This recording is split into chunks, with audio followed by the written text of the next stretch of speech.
Apologies for the strange background noises in parts of this video. My neighbour decided to start throwing coconuts in his backyard. Hi, welcome back to my channel. I'm Gemma, I talk about books, and today I'm doing a bit of a catch-up. If you have seen previous videos, you will know that I have taken a bit of a break. I sort of had most of July and the beginning of August away from filming.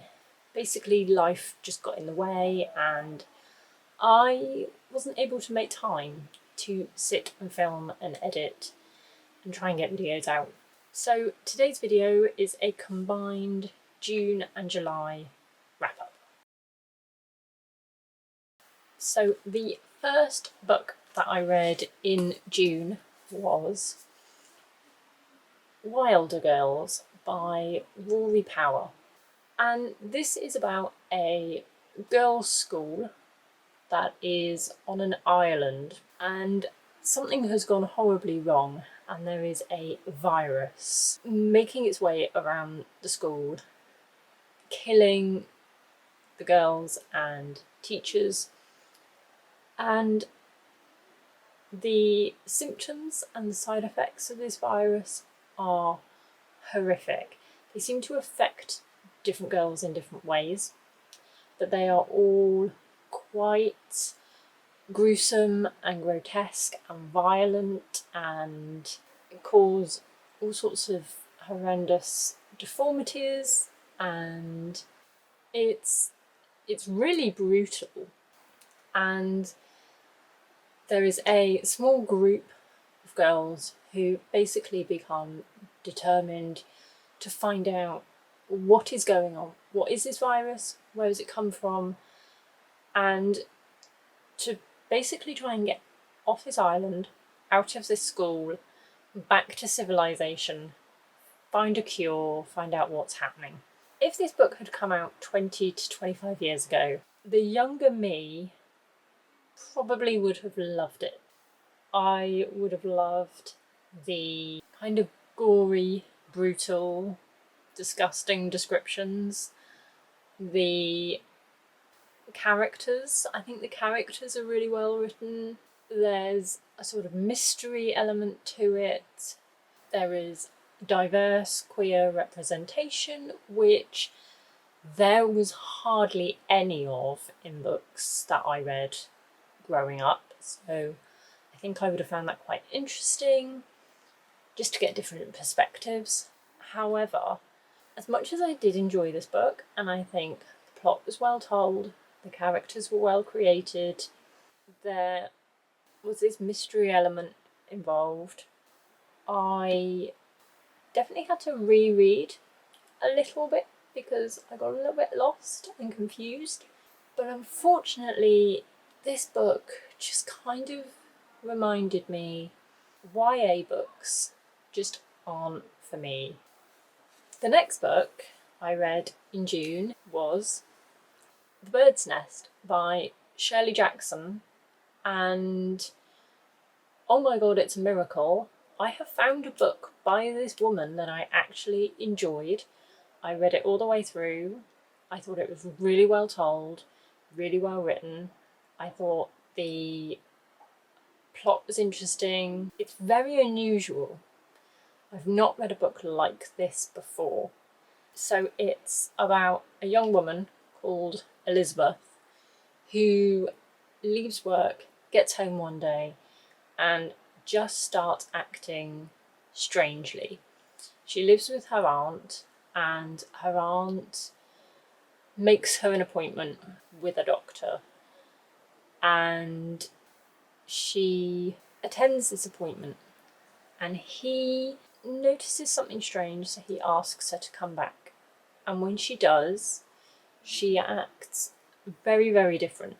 And the more he sees her, and the more he sort of gets to know her, he realises that she actually has multiple personalities. And each time he sees her, he's basically meeting a different personality. And they are everything from sort of a meek and mild, polite young woman to a catty, sarcastic woman to somebody who's just a downright bitch.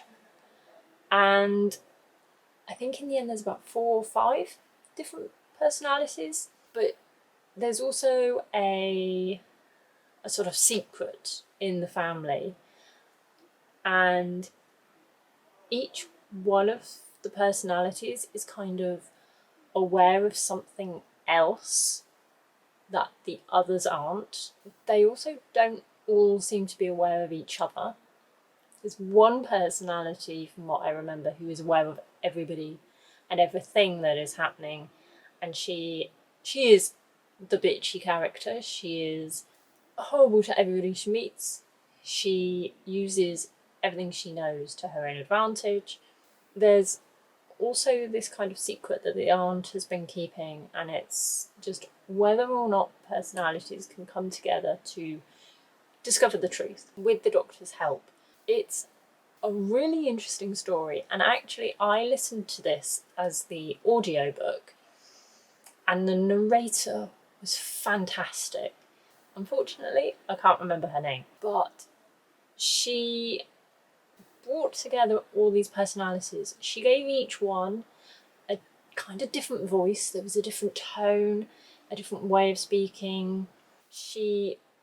There's a scene towards the end where all of the personalities are kind of having this argument, and how she managed to swap from one voice to another, I have no idea. But it was such an interesting read. I haven't come across a story like this in a really long time. And I was so pleased to finally find a story by this author that I enjoyed. It's been a real struggle. I have mentioned this before, that I kind of just bought a load of Shirley Jackson books because she's like the queen of gothic horror, and I'd never read her before, and I really wanted to. And I just kind of assumed that I was going to love her, and I haven't. And it's been trying. But this story, I really, really enjoyed. I would definitely recommend it, and I would probably read this again at some point. So next up in June, I read Jumbo by John Sutherland, and this is a non-fiction, and it is about Jumbo, who was an elephant back in Victorian times, and it's kind of a biography of an elephant. It's the story of where Jumbo came from, how he ended up kind of travelling the world, how he ended up becoming one of the most famous elephants in the world, how his name has gone on to be used for all sorts of things, jumbo jets, anything that you want to describe as big and huge, it's called Jumbo, even though it turns out that the elephant wasn't actually that big. But then it's not just about this one elephant, it's about other elephants that were around at the time in the Victorian age who all ended up kind of being used as entertainment for people.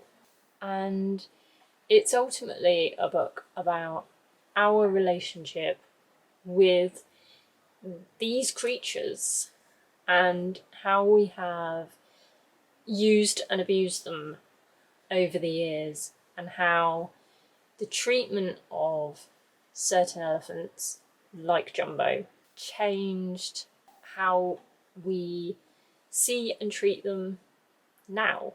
It was an interesting book. There were things in here that I had no idea about, but I wasn't overly keen on the writer's style. There were just moments where it was just a little bit boring, a little bit repetitive. There were times where he was trying to inject some humour into the writing, and I did appreciate that, but I just found it a little dry, and it ended up just taking me a little while to get through this book. And it's not huge, it's not massively long, but unfortunately I did finish it, but I just didn't love it as much as I hoped I would. And then the last book that I read in June was Different Seasons by Stephen King. And this is a collection of 4 novellas. And they are Rita Hayworth and the Shawshank Redemption, Apt Pupil, The Body, and The Breathing Method. The Shawshank Redemption is one of my favourite films. It's, I think everybody's probably seen it and most people love it. The film is actually a very good adaptation of this story. As you are reading this story, you can kind of see Morgan Freeman and Tim Robbins as the 2 main characters. And most of the plot points from the story are in the film. There isn't a huge amount of difference between the 2. So if you like the film, you will probably like the story. And as I say, it's a novella, so actually it's not that long, it doesn't take that long to read. It's just a really sweet, poignant, sort of sentimental but not saccharine story. It's just completely about people and determination, and I really, really enjoyed that story. Apt Pupil I had heard of but didn't know a huge amount about it, and actually had no idea that it had also been a film. And it's a bit difficult to talk about and describe, but it's basically a teenage boy knocks on the door of an old man and they get talking, and the old man is not exactly who he claims to be. That's all I'm going to say. It's very dark. It's quite sort of emotional in places. It's one of those where it kind of makes you think about people and humanity, and it's a really good story. I wasn't massively keen on the ending, if I'm going to be honest, but overall I thought it was a really, really good story. And considering I didn't know anything about it and it is short, I really enjoyed it. And then The Body is probably better known as the film Stand By Me. So it's 4 boys who are told that there is a dead body somewhere near the town where they live, and they decide to go and try and find it. And it's this coming of age story of them going on this little journey. They pack bags, they don't tell their parents, it's all a bit of an adventure. But it ends up being so much more than that. They have secrets that they share with each other, and even though they're best friends and they've known each other for years, they find things out about each other that they didn't know. They find things out about themselves. There's just these really sweet moments, and it's also very similar to the film. So if you have seen the film Stand By Me and you enjoyed it, the likelihood is you will like the short story. I really enjoyed it. I loved the characters. There's, as I say, these just really sweet moments between this group of friends, and I really liked reading their story. And the ending is really sad. And then the 4th story in this collection is The Breathing Method. And I'm going to be honest, I didn't enjoy it.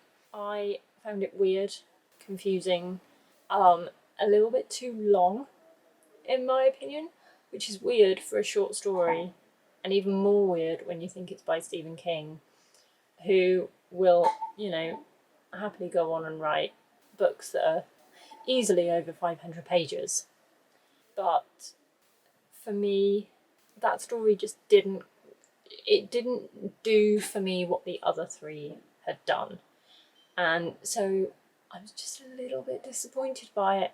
And I always find it a shame when you're reading a collection and the last story just lets you down. You just end it feeling disappointed. And that was how I felt with this. So then we're on to the books that I read in July, and the first one was The Silence of the Lambs by Thomas Harris. Loved this so much. So this follows on from Red Dragon. We are fully back with Hannibal Lecter, only this time we have Clarice Starling as the FBI agent who is having to deal with him. In this book, he has been in a secure prison following the events of Red Dragon. So if you haven't read that, I would recommend reading that first because this follows on. And there is another serial killer on the loose, and he is Buffalo Bill. The FBI decide that they want Clarice to go into this secure prison and try and get information from Hannibal Lecter on who he thinks Buffalo Bill might be. It's really well told. I thought Buffalo Bill was actually a really good villain. I didn't quite like him as much as Red Dragon, I'll admit, although the two are both pretty great in terms of psychopathic serial killer villains. We get much more from Hannibal Lecter in this, a lot more scenes, there's a lot more involvement, a lot more sort of battle of wits between him and the FBI agent. Clarice is a really good character. She's young, she's a new recruit, she's not been in the FBI for years and years and years. So there was always a risk of her being like this whiny, annoying, slightly obnoxious character, but she isn't. She's instead really believable, and she has to put up with a lot of crap, mostly from men. But she is feisty, she's smart, she's intelligent, she's got a past and a backstory, and you only really find things out about her because Hannibal Lecter wants to know them. So there's this kind of creepy element to him asking questions and wanting to know information about her, personal information about her. And so the reader only discovers them because she tells him. It's interesting, it's different to just being told by the author. So those elements I thought were great. The plot I thought was brilliant. Really liked the characters. Love the fact that we get more Hannibal Lecter in this. And it was just a really good sequel. Having a series, it's always, will the next one live up to the previous? And this one definitely followed the first story really, really well. I was just so looking forward to reading this, and it completely lived up to everything. I came away really, really pleased and not at all disappointed. The next book I read in July was Near the Bone by Christina Henry, and in terms of coming away disappointed, I was. So this is about Mattie, who lives on a mountain with her husband. They're completely isolated from everybody. It's just the two of them in this house. There's nobody around. And they go out one day and they realise that there is something else living in the forest on this mountain. They have no idea what it is. It's clearly not human, and they're clearly not safe. So I was hoping for a real isolated horror, creature, monster in the woods, and it kind of is, but not in the way that I hoped. I do not normally give trigger warnings for books. However, the domestic violence that occurs in this story does so very early on, and it is brutal and it is shocking. It was completely unexpected. I had no idea it was coming. I listened to the audiobook of this and I nearly had to stop reading after the first chapter because I was not ready for it.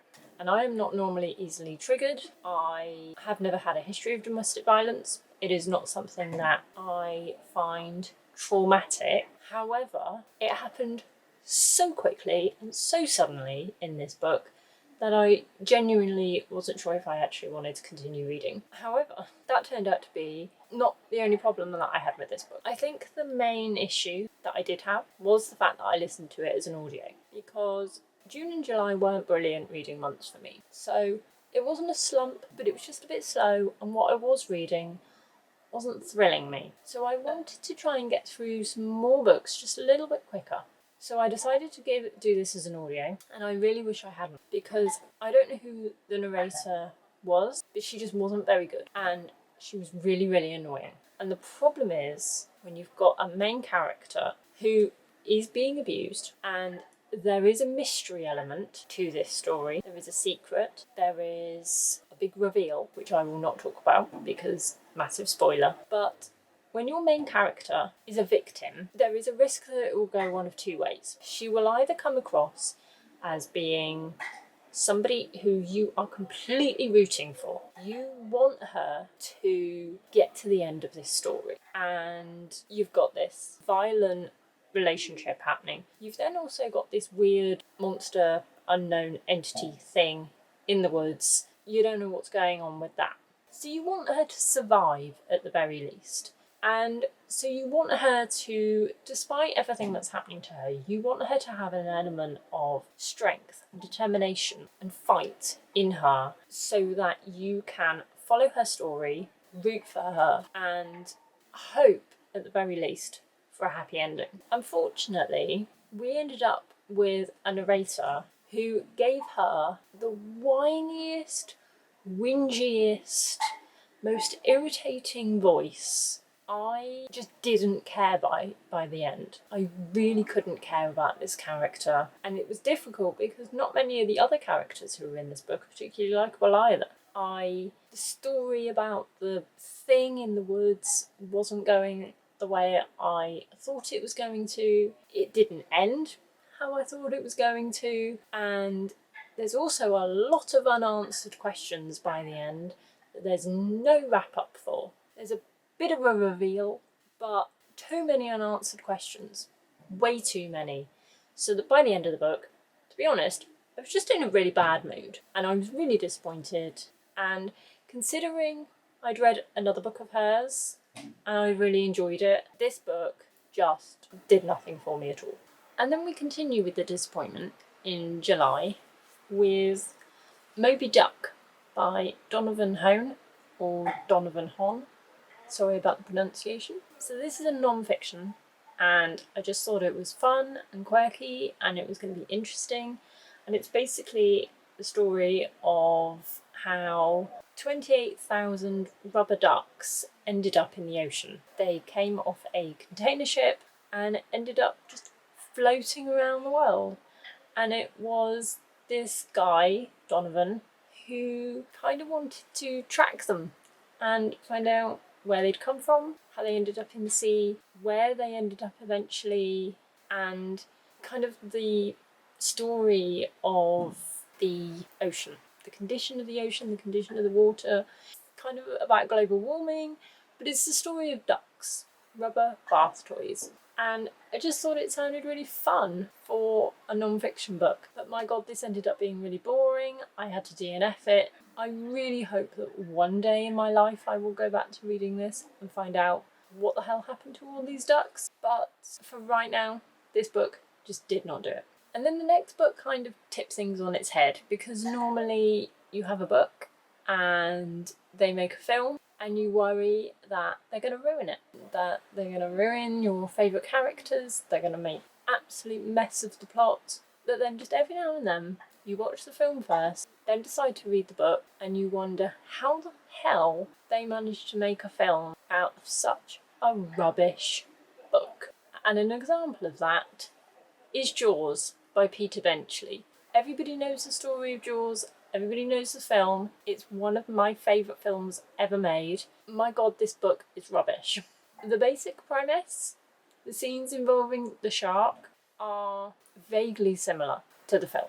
The first scene with the skinny dipper, brilliant.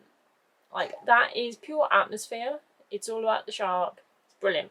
Everything else, rubbish. The character of Brody is okay.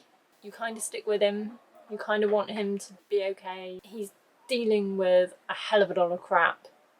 The people around him are stupid and annoying, and they won't listen and they won't follow his advice. There are subplots in this book that are completely irrelevant and pointless and completely unnecessary. The mayor is still a moron, but even more so in the book than in the film. Brody's wife is possibly one of the worst characters I've ever read. She is spoilt, completely unappreciative of the husband and the kids and the fact that she's got a good life and home. And there are scenes which are beyond inappropriate and at times almost sort of bordering misogynistic and offensive. And then we have the other two main characters on the boat, who are Hooper and Quint. Hooper is just this obnoxious, self-absorbed, egotistical little twerp who, to be honest, should have been shoved off the boat and used as fish food. And Quint, who is by far the most interesting, funny character in the film. And this is just kind of boring, and he's just kind of there to force Brody and Hooper to get along and then be the kind of man on board to fight the shark. And the ending is also different.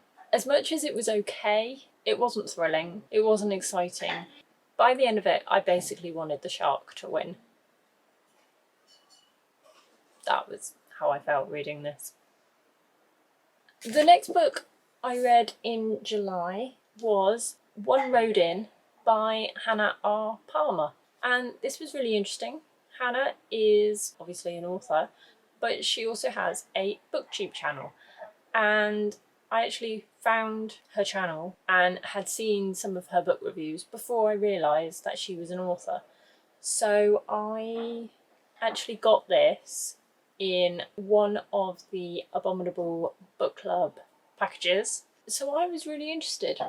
She is an independent author, it's self-published, and I don't read a huge amount of self-published work, I'll be honest. It's a little bit towards the YA vibe, and I think by now we've realised how I feel about YA books. But it wasn't a huge problem, because the characters are well written, it's got a really good plot, there's a mystery. It did what Wilder Girls and Near the Bone did not, if that makes sense. So in this story, we have a family who have gone to an island.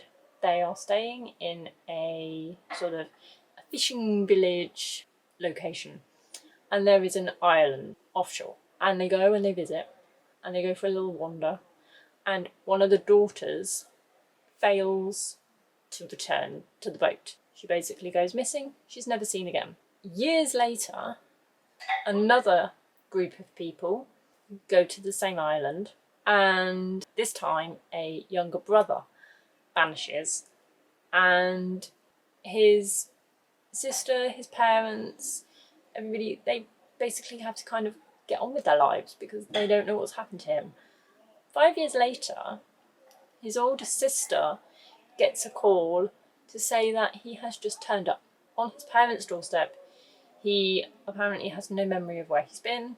He doesn't know how he got home, but he's just turned up. So she comes back to the family house, and there's just this kind of mystery to unravel as to what happened, how he ended up on the island, where he went, why he didn't come home again, where he's been for 5 years. The thing is that she is clearly keeping a secret. And so the question is, how much did she know about what happened and has kept quiet all this time. Her friends, who were also there, what did they know? Why are they now suddenly sort of trying to turn their backs on her? There's a mystery to unravel. And the thing I liked about this was that at the end, the mystery is all wrapped up. Everything is explained, everything comes to a conclusion. There is a kind of monster in the woods, folklore-y element vibe to it.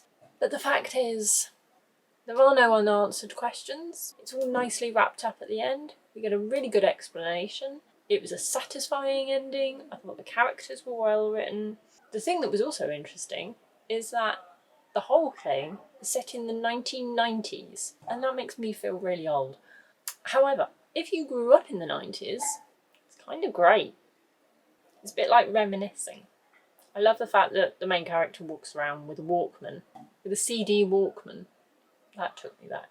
But yeah, it was just a nice change to not suddenly having everything either super modern or in a kind of time period that I know nothing about.